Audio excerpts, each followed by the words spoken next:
Depois de concretizar a independência do Brasil, Dom Pedro I se viu obrigado a abdicar do trono e retornar a Portugal. Seu sucessor natural era seu filho, Dom Pedro II, mas o pequeno príncipe tinha apenas 5 anos naquela ocasião.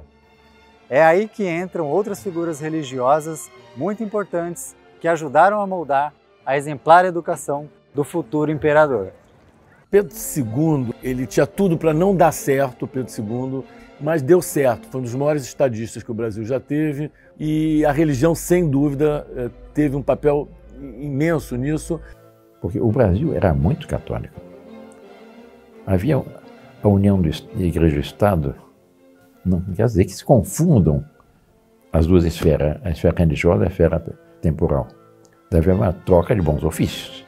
Até porque vocês imaginem que na sociedade do tempo, letrados eram os clérigos, os príncipes e reis, né, a casa reinante, e a nobreza, não é? Então acho que a educação religiosa de Dom Pedro II, sem dúvida, teve um peso muito importante na formação dele como homem, como caráter e como estadista.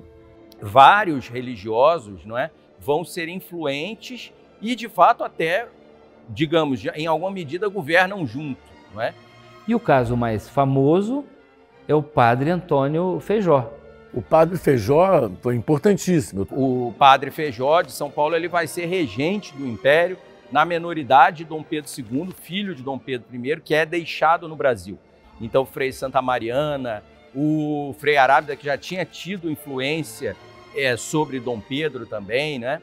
Todos esses e muitos outros, né, religiosos vão ser muito importantes na criação de Dom Pedro II e, claro, vão dividir com mestres leigos católicos, não só religiosos, né, a condução dos estudos de Dom Pedro. Tanto que era chamado, né, digamos assim, o preceptor religioso, ele não era preceptor religioso, o título dele era padre-mestre.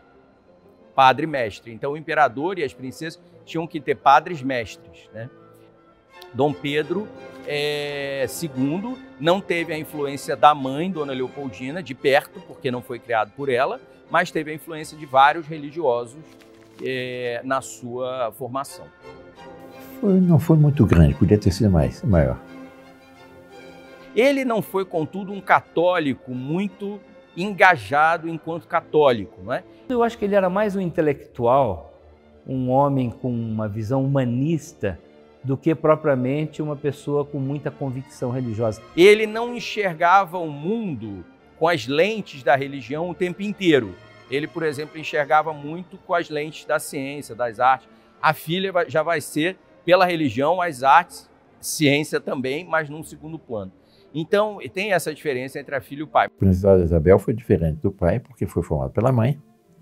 A princesa Isabel, sim, era uma pessoa com, assim, muito piedosa, frequentava, lavava igrejas, isso está nas suas memórias e tal. Os diários mostram que ela ia à missa todo dia, confessava, comungava, participava da lavagem das igrejas, que era uma coisa muito comum na época. Relacionado à princesa Isabel, a gente sabe, e há registros históricos através de cartas, através de documentos que mostram esta forte religiosidade que ela tinha, até mesmo por causa de alguns problemas de ordem particular que ela tenha enfrentado na sua vida. Uma dessas dificuldades, por exemplo, a dificuldade que ela tinha em engravidar. Vamos pensar na princesa mulher, 1868, querendo ser mãe, querendo dar um herdeiro para o trono. E não nascia. Ela chegou a fazer tratamento de águas, que na época era muito comum você fazer tratamento de água em Caxambu. Durante a viagem ao Vale do Paraíba, ela parou em Aparecida. E a princesa Isabel fazia questão de visitar os santuários Aparecida. Na Bíblia, Maria visitou sua prima Isabel. E a prima Isabel estava grávida. E aqui em Aparecida, a princesa Isabel visitou a rainha. Nossa Senhora da Conceição Aparecida. E ela estava numa situação muito difícil, porque ela não conseguia engravidar, e ela teria feito uma promessa. Ela quis passar, ela quis ajoelhar-se aos pés de Nossa Senhora. E ela fez uma promessa de dar uma coroa para a Virgem de Nossa Senhora de Aparecida quando ela engravidasse. Ela pediu um filho para Nossa Senhora, um herdeiro. E de fato, logo em seguida, ela engravidou. Quando ela ficou grávida do meu avô, Dom Pedro de Alcântara. Foi primeiro Dom Pedro de Alcântara, depois Dom Luís, meu avô, depois Dom Antônio, os 3 filhos. Ela engravidou e foi lá entregar a coroa pessoalmente para a estátua da Virgem. Quando ela voltou, ela tinha tido 3 filhos, o Pedro, o Luís e o Antônio. E ela, como uma romeira, como uma devota, trouxe a coroa de Nossa Senhora. Foi o agradecimento.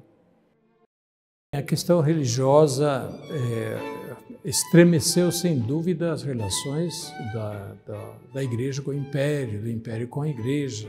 O representante oficial do Papa em terra brasileira era o imperador.